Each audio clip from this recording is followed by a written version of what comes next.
Diabetes के case में मान लो हमको ट्रीटमेंट प्लान करना है। अब डायबिटीज के केस में ट्रीटमेंट प्लान करना है, साथ में हमने देख लिया वजन ज्यादा है, घुटने में दर्द है, गर्दन में भी दर्द है और इंडाइजेशन भी है। प्लान डायबिटीज का करना है कि भाई मूल समस्या तो डायबिटीज है, इसको कैसे भी करके ठीक कर लिया जाए। लोग कहते हैं वजन कम कर लो डायबिटीज भी ठीक हो जाती है।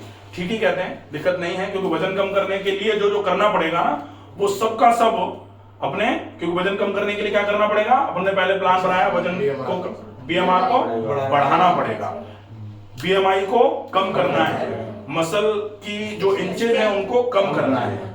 मसल की इंचेज को कम करोगे तो आपकी इंचेज भी कम हो रही हैं, बीएमआर बढ़ रही है तो आपका वेट भी कम हो रहा है, पूरे शरीर में एक्टिवेशन का इफेक्ट जाएगा, जिसकी वजह से पूरे शरीर में ही ब्लड सर्कुलेशन और न्यूट्रिशन फैलेगा। पूरे शरीर में तो पैनक्रियाज भी आता है, ऐसा तो है नहीं कि पूरे शरीर में पैनक्रियाज अलग है, पैनक्रियाज उसी में आता है, तो पैनक्रियाज पर भी न्यूट्रिशन ऑक्सीजन बढ़ेगा, पैनक्रियाज पर न्यूट्रिशन ऑक्सीजन बढ़ेगा तो पैनक्रियाटिक एक्टिविटी इंप्रूव होगी।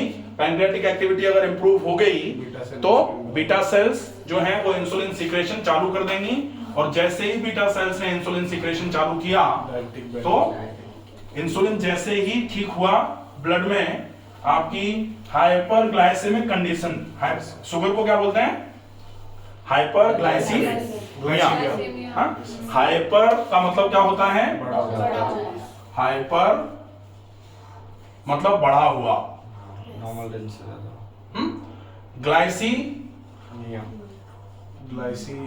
ग्लूकोज, इंक्रीज ऑफ ग्लाइसी मतलब ग्लूकोज, इंक्रीज तो ये हो गया हाइपर, ग्लाइसी मतलब ग्लूकोज, मिया मतलब ब्लड,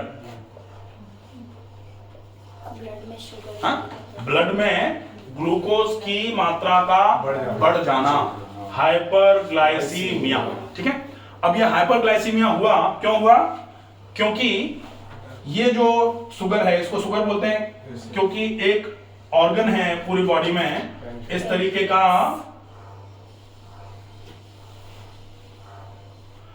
इसमें इसको ग्लैंड बोला जाता है।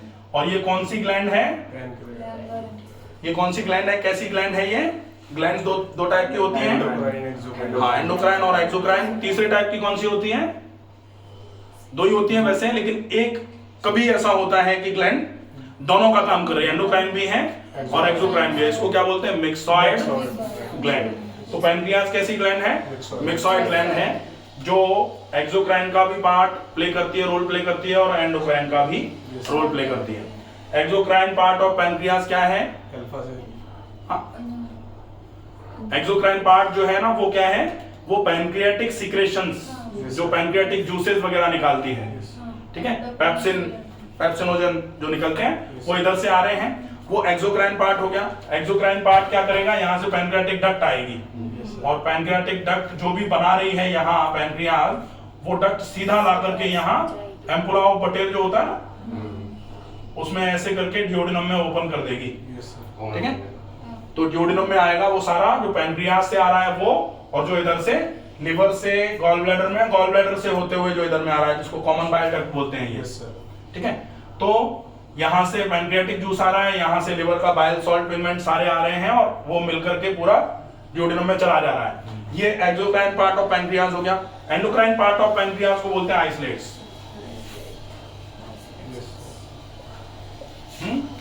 आइसलेट्स ऑफ लैंगरहैन, लैंगरहैन नाम के साइंटिस्ट ने इनको खोजा था कि इसमें पैनक्रियाज में एक एंडोक्राइन पार्ट होता है जो हार्मोन निकाल रहा है। ठीक है, कौन से हार्मोन निकाल, आइसलेट्स में दो तरीके की सेल्स होती हैं, दो तरीके की कौन सी सेल्स होती हैं, एक तो अल्फा और दूसरा बीटा।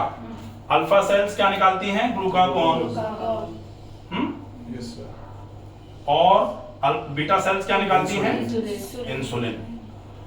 अब अगर इंसुलिन के सीक्रेशन की कमी की वजह से डायबिटीज हुई है, और अपन करेला खाएं या जामुन खा रहे हैं या फिर और कुछ कर रहे हैं, लेकिन इंसुलिन सीक्रेशन पर फोकस नहीं कर रहे। इंसुलिन सीक्रेशन किसका काम था, बीटा सेल्स का। बीटा सेल्स कहाँ हैं, आइसलेट्स कहाँ हैं, पैनक्रियाज के एंडोक्राइन पार्ट में। तो पैनक्रियाज का एंडोक्राइन पार्ट अगर काम नहीं कर रहा है, ऐसे केस में खूब कुछ भी करते रहो, शुगर को सिर्फ मैनेज कर सकते हो, ट्रीट नहीं कर सकते।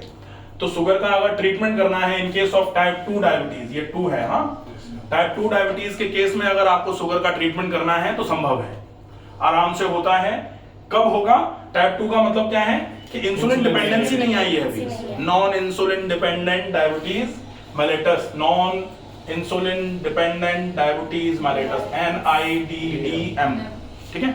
अगर NIDDM का केस है, टाइप 2 डायबिटीज है, इसका मतलब अभी भी पैनक्रियाज के एंडोक्राइन पार्ट के आइसोलेट्स में, बीटा सेल्स में इंसुलिन के सिक्रेशन को करने की क्षमता कुछ है, लेकिन अगर वो कहते हैं ना कि अंतिम सांसें चल रही हैं, अगर हम उस समय खाना पीना नहीं खिलाएं किसी को तो वो मर जाना है, और अगर एक बार मर गया तो फिर समस्या हो जानी है।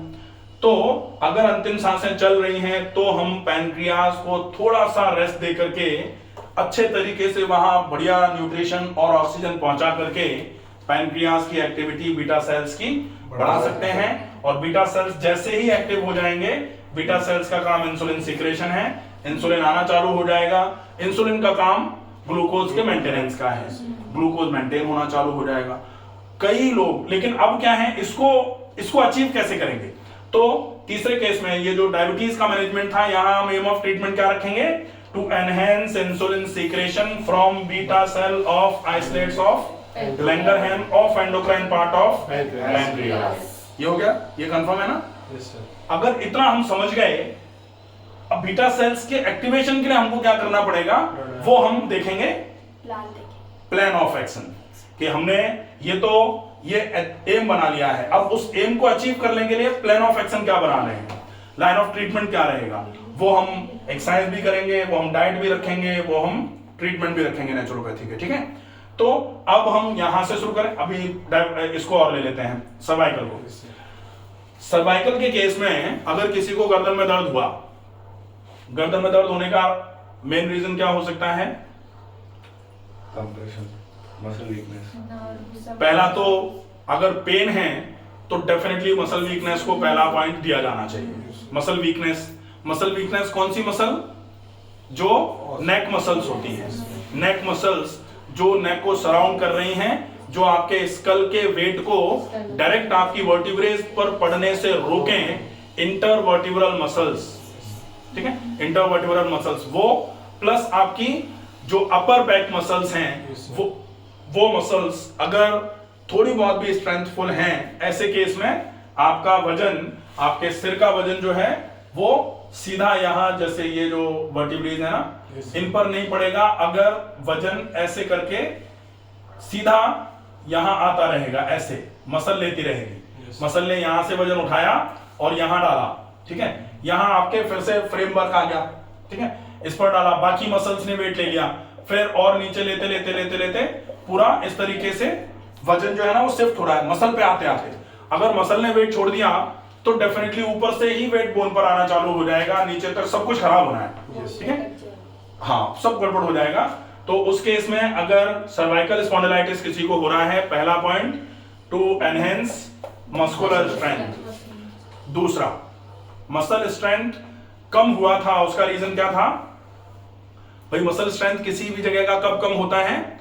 जब लैक ऑफ एक्सरसाइज रहेगा, या फिर किसी भी, जैसे एक जगह खड़े हैं तो खड़े ही हैं घंटों तक, वो भी क्या होगा, एक ही मसल से लगातार लंबे समय तक बिना कुछ किए काम लेते रहना, तो क्या होगा कि वो थक जाएगा। जैसे एक आदमी को काम दे दो सवेरे से लेकर शाम तक, पूरा वही संभालता फिरे, 2 दिन 4 दिन 5 दिन संभालेगा, उसके बाद बुखार आ जाना है उसको। ठीक ऐसा ही यहाँ होता है कि 2 दिन 3 दिन 4 दिन 5 दिन तो मांसपेशियां सोचती हैं कि शायद ज्यादा काम है इसलिए लिया जा रहा है, लेकिन मांसपेशियां जब ये समझ लेती हैं काम ज्यादा नहीं है, आदत ही बना ली इन्होंने, तो फिर मांसपेशियों में सूजन आना चालू हो जाती है। फिर मांसपेशियां बताती हैं कि भाई तुम हमसे लगातार काम ले रहे थे, हम आराम से झेल रहे थे, अब ले लो काम हमसे। फिर वो यहाँ सूजन आ जाएगी, फिर दर्द आएगा, फिर चक्कर भी आएंगे। फिर जितना आप नेग्लिजेंसी बरतोगे उतने ज्यादा सीवियर सिम्टम्स आना चालू हो जाएंगे, ठीक है। तो उस केस में भी हमको क्या करना है, एनहेंस मस्कुलर स्ट्रेंथ, ठीक है। अब एक पॉइंट रख सकते हो कि मसल में सूजन आ गई है तो सूजन को खत्म करने के लिए, या फिर वहां मसल पर एकदम से पेन आना चालू हो गया है तो टू रिलीव पेन भी हम कुछ कर सकते हैं। तो ये छोटे छोटे पॉइंट्स हैं, इनको भी अपन रख सकते हैं, लेकिन बेसिक पॉइंट क्या होगा, जब तक हम यहाँ मसल की स्ट्रेंथ नहीं बढ़ा देते हैं तब तक आप कितना भी पेन किलर ले लो, तब तक आप कितनी बार भी सेक कर लो, सेक करोगे थोड़ी देर आराम रहेगा, सिम्टोमेटिक रिलीफ है वो। तो सेक किया, सेक करने से क्या होगा, हॉट फर्मेंटेशन, हॉट फर्मेंटेशन से मस्कुलर रिलैक्सेशन। तो जो मस्कुलर स्पाज्म आ रहा है ड्यू टू ओवरबर्डन्ड मसल, तो उसकी वजह से थोड़ा सा रिलैक्स होगा, लेकिन जैसे ही आप सेक करके हटोगे, घंटे भर फिर बैठोगे, फिर से दर्द आ जाएगा। ठीक है, वो दर्द परमानेंटली कब खत्म होगा, जब आप मसल स्ट्रेंथ बढ़ा दोगे। या फिर आप चाहो तो कॉलर लगा लो, कॉलर लगाने से क्या होगा, यहाँ का वेट सीधा यहाँ शिफ्ट हो जाया करेगा, यहाँ वेट नहीं आएगा, तो इंटरवर्टिब्रल डिस्क स्पेसेस जो हैं वो भिजेंगे नहीं, वो पास आकर के एक दूसरे बोन को रगड़ेंगे नहीं, तो वो जो रेडिएटिंग पेन, रेडिएटिंग नमनेस या रेडिएटिंग वर्टिगो हो रहा है वो आपका रुक जाएगा, चक्कर जो आ रहे हैं वो रुक जाएंगे। लेकिन यहाँ क्या होगा, वो सर्वाइकल कॉलर लगाओगे आप तो क्या होगा, कॉलर पर डिपेंडेंसी आ जाएगी, कॉलर पर डिपेंडेंसी आ जाएगी। एक तो आउटसाइड का है, वो बाहर का सोर्स है, बाहर से लगा रहे हो, रोज लगाया नहीं जा सकता, बहुत ही ऑकवर्ड फीलिंग हो जाती है। दूसरा, आप आज वो लगा रहे हो, आप जैसे ही उसको हटाओगे हालत खराब हो जानी है, फिर उसके लगाने की ऐसी आदत लग जाएगी कि उसको बिना लगाए आप अपने सिर का वजन ले ही नहीं सकते, पेन बढ़ेगा तुरंत ही। जनरली आजकल लोग, पहले के लोग क्या करते थे, ये मैंने पहले भी बताया हुआ है कि दुनिया भर का भारी गट्ठर सिर पर लेके चलते थे। आज लोग हेलमेट नहीं लगा सकते, जैसे बहुत सारे लोगों को जैसे रोकते हैं ना, बाइक चला रहे हैं बाहर, अब वो ये कह सकते हैं कि हमारे तो सर्वाइकल की प्रॉब्लम है, नहीं लगा सकते हेलमेट। अब हेलमेट अगर नहीं लगा सकते तो क्या करोगे, सेफ्टी पॉइंट तो है ही है, तो फिर आप कार में चलो। ठीक है, इतनी तक स्थिति आ रही है कि आप हेलमेट तो छोड़ दो, बहुत सारे लोग तो अपने सिर का वजन ही नहीं ढो पा रहे, अपना सिर तो काट के कहीं रख के नहीं जा सकते, लेके ही चलना पड़ेगा जहां भी चलोगे, तो अपने सिर का वजन ही नहीं ले पा रहे। अगर वो वजन नहीं ले पा रहे तो डेफिनेटली प्रॉब्लम है। ठीक है, तो इस केस में हमें क्या करना पड़ेगा, मसल स्ट्रेंथ ही बढ़ानी है। अब इंडाइजेशन, तो ये एम ऑफ ट्रीटमेंट हमको डिसाइड करना ही पड़ेगा, बिना एम ऑफ ट्रीटमेंट को डिसाइड करें हम ट्रीटमेंट प्लान करेंगे तो कुछ भी उल्टा सीधा लिखते रहेंगे। इंडाइजेशन के केस में हमको क्या करना है, तो सबसे पहले डाइजेशन को इंप्रूव करना है, डाइजेशन को इंप्रूव करना, पचने की दर खाने की ठीक हो जाए। पचने की दर ठीक होने के दो ऑप्शन होते हैं, या तो आप पाचन तंत्र को मजबूत कर दो और या फिर बिल्कुल घुला हुआ खाना खाओ जो इजी डाइजेस्टिव है। तो दोनों वेज हम ले सकते हैं। ये हो गया एम ऑफ ट्रीटमेंट, इतनी बीमारियां थी, हमने इतने एम ऑफ ट्रीटमेंट डिसाइड कर लिए। अब एम ऑफ ट्रीटमेंट जो हमने लिए, जितने भी हमने नोट कर लिए एम ऑफ ट्रीटमेंट, इन एम्स को अचीव करने के लिए हम लाइन ऑफ ट्रीटमेंट क्या क्या बनाएंगे। तो सबसे पहले नेचुरोपैथी में जो पहली कहावत है, नेचुरोपैथी क्या कहती है, सर्वे रोगा मलावसा। सब रोग कब होते हैं, जब शरीर में मल का वास होना चालू हो जाता है। और अगर सब रोगों का कारण शरीर में मल का वास करना है तो रोग को खत्म करने के लिए हमको क्या करना पड़ेगा, एक्सक्रीशन ऑफ, हाँ, ये जो जितना भी जमा हुआ है मल, उसको कैसे भी करके शरीर के बाहर निकाल दो तो रोग धीरे धीरे करके ठीक होना चालू हो जाएगा। तो सबसे पहला पॉइंट तो हम यहीं से लेंगे, एलिमिनेशन डालेंगे। एलिमिनेशन, जब अब ये ट्रीटमेंट प्लानिंग है, ठीक है,